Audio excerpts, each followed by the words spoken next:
kind of mentioned Gordy, but did you have like again a specific favorite scene throughout the whole movie? Honestly, I can't. I feel like I don't remember it right now, but the Gordy sequence was dope.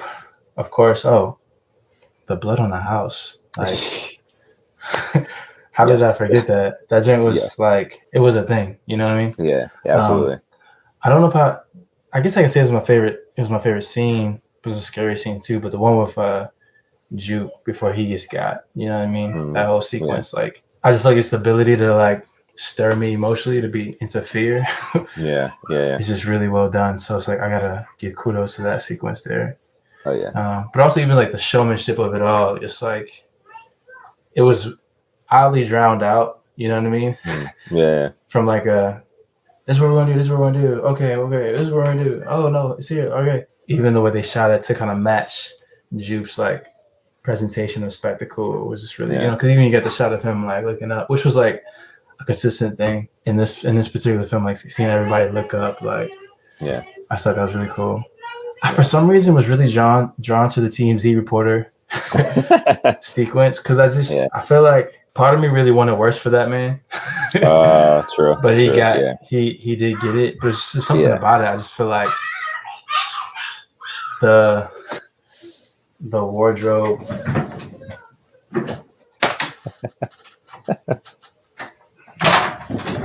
The wardrobe of that whole thing, and like, it just felt kind of mysterious to a certain point that I really liked. Like, and for me, like, I'm realizing how much I'm into mystery, and of course, suspense, but into mystery. And I think because that was another component of like, yo, who is this guy? Yeah, I really was just really drawn into it. So I probably will say that scene. What about you? The house scene. Yeah, like that whole sequence. Yeah. So like him, Angel being in the car, and the music slowing down. Oh, you mean Kaluuya? No, like Angel, the tech guy. He was in the car too. Yeah, he was in his van. He was getting ready to leave. He was getting ready to leave. I thought he got in the house at 1 second. Okay, got you. Yeah, no, he did. He was in his van, and then he had music playing, and then the music started slowing down. Yes. Yeah, like that's though. Yeah, like that whole scene up until the point that I guess they actually leave, like they leave the ranch. That's my favorite part of the whole movie. I think even in comparison to when the people actually get sucked up and you see like the UAP eating and like processing them, like that scene, that house scene, like especially like the bloody house scene, is probably the scariest part, like the whole movie. Like even just again the use of sound design. So hearing the people screaming, like it was just so eerie. It was just so eerie and creepy. Definitely. I think that was and as weird as it sounds, like I wish I could get a screenshot of that shot of like the UFO and it's like raining around it and then the blood's coming down on it. Like that was just beautiful. The way that it was done. But I think I think it's interesting. And we can start to wrap this up. But like I think it's interesting that one of the most alien-like and like UFO kind of related stuff was the TMZ character.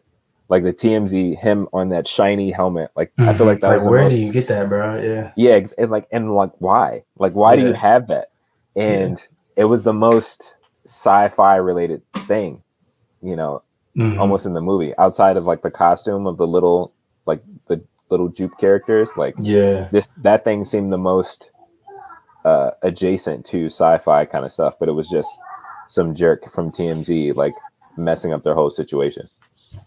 But so like, okay, at this point overall, what would you rate the movie? I don't even want to rate it, bro, because I just don't want to reduce.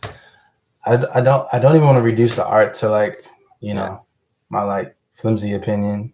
Yeah, no, I understand. Which is weird because I'm on Letterboxd. But what's the rating system? Out of 10. 10 being masterpiece, and then anything else in between. I think because I felt so like what happened at the end of the film. Like I think like I told you that when I walked out, I was like, this was a 6. But I think like just remembering all the things that I loved about it. And even knowing even when walking out, I'd be like, yo, I think he was doing something I just wasn't hip to.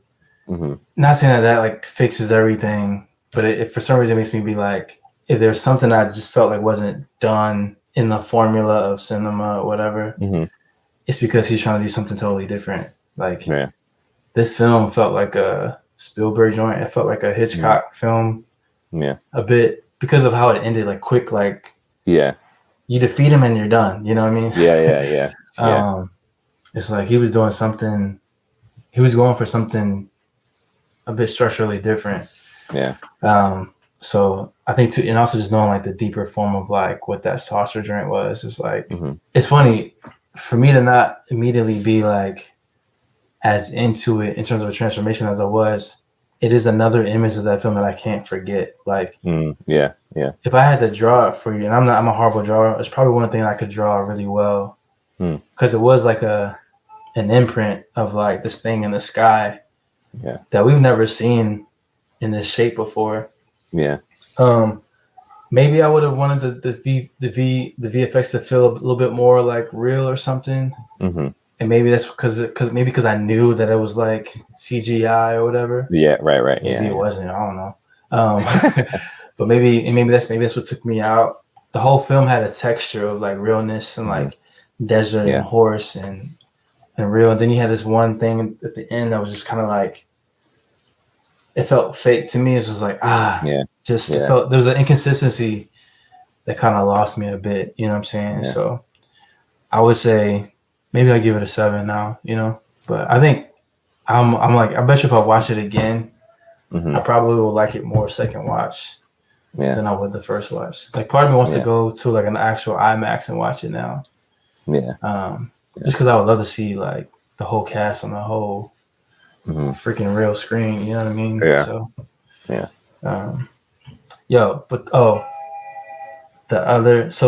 one thing I didn't talk about, the Gordy shot that stands out to me is like the floating shoe. Yeah. Right. Like, I need to understand why that happened. No, that's fair.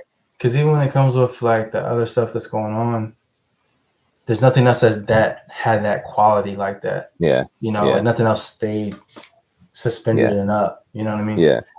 So I just love, like, even if there is no answer to it, I just love the simple stuff like that. That's just like, because this looks cool and like makes you wonder.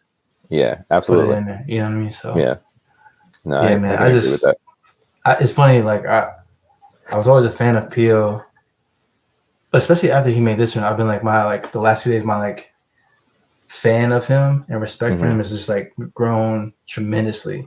Even if I'm not walking out like the original is a 10 out of 10, I'm definitely like this dude is so likable. This dude seems like a great like person to work with, and then he's just a beast at what he does. Like everybody loves to be a part of his stuff, and it's just like, yo, man, this dude has a lot to offer the world, you know, from an artistic standpoint. And even just like seeing how he is with people, he's just a cool, dope dude, you know what I mean? So just like 6 out of 10, 7 out of 10, 10 out of 10, whatever. It's just like, I just am like, I'm a fan of this guy. So it's like, I just hope, I can't wait for his next joint. You know what I mean? Yeah. Likewise. Yeah. I mean, I would definitely give it an 8 to like an 8.5. Like, and okay, so Fractions like, over here. Huh? Fractions over here. Right. just a little bump. Before, like the day I got like purchased my tickets, like I got my tickets online or whatever, right? I was watching a podcast with Terrence, John, and Mike. They're Relentlessly Real podcast. So Terrence has this segment where he talks, it's Netflix and chill, or Netflix or chill. So he talks about like, it's a movie that you should watch or you should pass on. So he brought up Nope, and he was like, it's trash, you shouldn't see it. I was like, oh no. And I was like, I put in the comments like, I just bought my ticket, and he was like, oh no, Jam, you shouldn't have done that. Like, I was like, but after like soon as the movie started, I was like, I don't know what he's talking about. Like, I think this one is dope. Yo, it's so funny, especially people like homies like Terrence, like when they love something and when they hate something, it's like and I haven't seen all his stuff to see like a consistent thread of things that he's into or not. Yeah. But I just feel like people shock you, yo. Because like for you to say you love this film, it's like there's a ton of stuff I've seen you be really critical of that I'm like, I thought this was great. Maybe I'm just like a whack taste. What? So when you watch this, I was like, yo, I'm really curious because I feel like it's not that you're hard to impress, and I know that like you like there's a niche of the world that you're really into. Mm-hmm. But I was like, okay, if he likes this means something. You know what I mean? Yeah. I will say though, like after watching the movie, I can understand like if you're not really a big fan of like sci-fi or alien kind of stuff, this probably wouldn't be the movie for you. Just because like I can agree with you in the sense of like overall, I thought the movie was beautifully shot. Like everything about it was beautiful. Like him capturing the landscape, the sky, everything. Like everything was beautiful. And I think you make a good point about the idea of like you have something so earthy, like these horses, the ranch, the mountains, all this stuff, and then you have this out of this world kind of thing. Like it seems out of place. It seems very absurd. And I know for a lot of people who are more realistic in the entertainment that they watch, like they can't dig like there are certain people who are like, I can't stand Marvel stuff. Like I can't stand like it just doesn't do anything for me. And there are other people who are like, I need it to be real. And it's interesting that this movie has that dynamic of like, oh, this is real, and then trying to like bring the audience to understand like, oh no, but this thing, as crazy as it seems, is also real. I think can be very challenging for people. It's like, no, this don't, especially since it's again looking at UFOs in a different light. You know, it's looking at aliens in a different light instead of like, oh yeah, little green men that come down and they got like lasers and stuff like that. It's like, no, like this thing, even the way OJ's character describes it, it's like, oh no, it's a predator and we're in its territory. Like it's trying to make it animalistic. That to me was very I was really into that twist. Yeah, exactly. Yeah. And so that idea of trying to make it like, oh no, it's just a really big animal. Like it has nothing to do with little green men. It has nothing to do with all this stuff. It's just a really big animal that we don't know anything about, but we're learning about it. Again, if you're not interested in any of that stuff or you don't make space for it, the movie's gonna be stupid to you because it's like, this is dumb. Like this doesn't make any sense. It's weird. I feel like I've heard people compare this to like Signs by M. Night. And I was like, I like Signs. I've only seen it once, but I remember when I saw it, I liked it. Yeah. But what's another drink that came out? Oh, Arrival. That's a totally different kind of alien movie. Arrival by Denis Villeneuve. I think I remember seeing commercials and like previews for it, but I don't know if I've seen that one. I kind of I say this as like a statement, but I don't mean it to be like the truth, but like I kind of just feel like people have a thing about aliens and UFOs. Like it's like not everybody digests that kind of stuff the same way.